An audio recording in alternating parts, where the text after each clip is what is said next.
پایا جائے گا. کیا آپ کوئی کمپرومائز کریں گے اگر آپ کو نااہل کیا جاتا ہے؟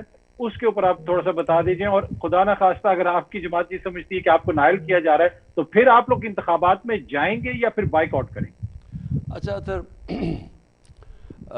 پہلے تو یہ میں انشاءاللہ کل اپنے جلسے میں اس کی تفصیل میں بات کروں گا. لیکن دیکھیں ہوا کیا ہے پاکستان میں. ایک بیرونی سازش تھی، بیرونی سازش کی وجہ سے رجیم چینج ہوئی، ہماری حکومت ہٹائی گئی. اور جنہوں نے یہ سازش کی تھی اندرونی اور بیرونی دونوں سازش کبھی کمپلیٹ نہیں ہوتی جب تک کہ ملک کے اندر میر جعفر اور میر صادق نہ ہو. میں لوگوں کو تاریخ کا بتاتا رہتا ہوں کہ ٹیپو سلطان کو بھی جب میر صادق چاہیے تھا انگریزوں کو ٹیپو سلطان کو گرانے کے لیے، اسی طرح سراج الدولہ کے لیے ان کو میر جعفر چاہیے تھا سراج الدولہ کو گرانے کے لیے. تو یہ اندرونی اور بیرونی سازش ہوتی ہے. تو یہ جب ہوا تو اس کے بعد انہوں نے یہ سمجھا کہ پارٹی اب ختم ہو جائے گی. مہنگائی تھی، یہ تھی، پروپیگنڈا اتنا زیادہ تھا. اگر آج مہنگائی دیکھیں تو تاریخی مہنگائی ہے. آج ذرا ٹی وی کے اوپر دیکھیں، ان چینلز کے اوپر، کیا وہ بات کر رہے ہیں مہنگائی کی؟ کیا وہ ان کو ہے کہ ہماری معیشت نیچے چلے گی، بے روزگاری بڑھ رہی ہے، انڈسٹری بند ہو رہی ہے؟ کوئی وہ باتیں کر رہے ہیں اس چیز کے اوپر؟ تو یہ پوری پلاننگ سے ایک سازش کا حصہ تھا. یہ جو میڈیا کے اندر پر ایک کیمپین چلی، یہ پرائم منسٹر مصدق جو ایران کے پرائم منسٹر تھے، ان کو جب بیرونی سازش سے گرایا گیا تو وہ بھی ایسے پہلے میڈیا کیمپین چلی، پھر جو اپوزیشن پارٹیز تھیں ان کے اوپر پیسہ چلا، انہوں نے مظاہرے کیے، یعنی جس طرح یہاں لانگ مارچز ہوئی، اور پھر مداخلت ہوئی اور ان کو گرا دیا. تو پہلے تو یہ بیرونی تھی. جو ان کو پہلا شوق ملا کہ پبلک سڑکوں پہ آ گئی اور بہت زیادہ رد عمل عوام کا آیا جب انہوں نے رجیم چینج ہوا. دوسرا کہ جن لوگوں کو لے کے آئے وہ اس ملک کے نامور لٹیرے تھے، ان کے اوپر کرپشن کی داستانیں تھیں، 30 سال سے وہ چوری کر رہے تھے، ان سب کو اوپر بٹھا. انہوں نے ایک دوسرے کے متعلق کیا کہا ہوا ہے، کیسز بنائے ہیں، ایک دوسرے کو جیل میں ڈالا ہے چوری پہ، وہی لوگوں کو اوپر مسلط کر دیا. دوسرا عوام کا اس کے اوپر رد عمل آیا. اور تیسرا پھر انہوں نے معیشت بالکل نیچے لے گئے اور مہنگائی آسمانوں پہ. تو وہ جو 17 جولائی کو بائی الیکشنز ہوئے پنجاب میں، ساری دھاندلی کے باوجود ساری جماعتیں ایک طرف، تحریک انصاف ایک طرف، گورنمنٹ مشینری ایک طرف، الیکشن کمیشن ایک طرف، اس کے باوجود جیت گئی. اب اس کے بعد یہ گھبرا گئے ہیں. اب یہ اپنے پلان سی پہ چلے گئے ہیں، اور وہ یہ ہے کہ اب کسی طرح ٹیکٹیکل ناک آؤٹ کیا جائے، مجھے ٹیکنیکل ناک آؤٹ کیا جائے، اور ان کا خیال ہے کہ اس کے بعد جماعت نیچے چلی جائے گی.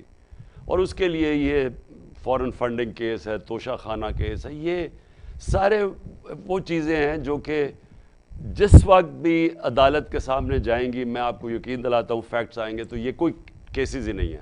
لیکن یہ تلوار لٹکا دی ہے، اور ان کا خیال یہ ہے، اور لانگ ٹرم پلاننگ کیا ہے کہ پہلے سختی کرو. آپ نے دیکھا ہے تحریک انصاف کے اوپر سختی ہے، وہ چینل کے اوپر ARY کے اوپر سختی کر دی ہے.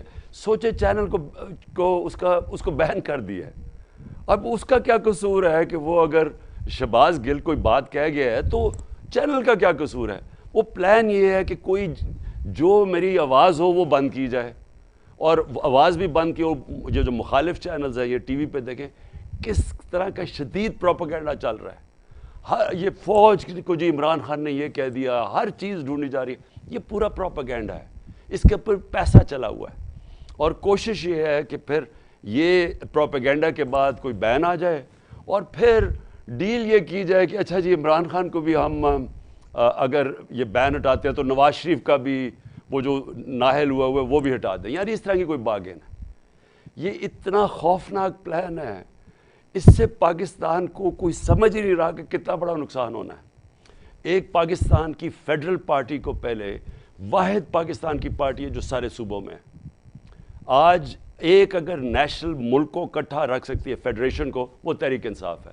باقی پارٹیز تو فیملی پارٹیز سکڑتی رہ گئی ہیں، ایک انٹیریئر سندھ میں، ایک سینٹرل پنجاب میں. تو پہلے تو ایک فیڈرل پارٹی جو کہ ملک کو اکٹھا رکھ سکتی ہے، اس کو کمزور کیا جا رہا ہے. پہلا یہ نقصان.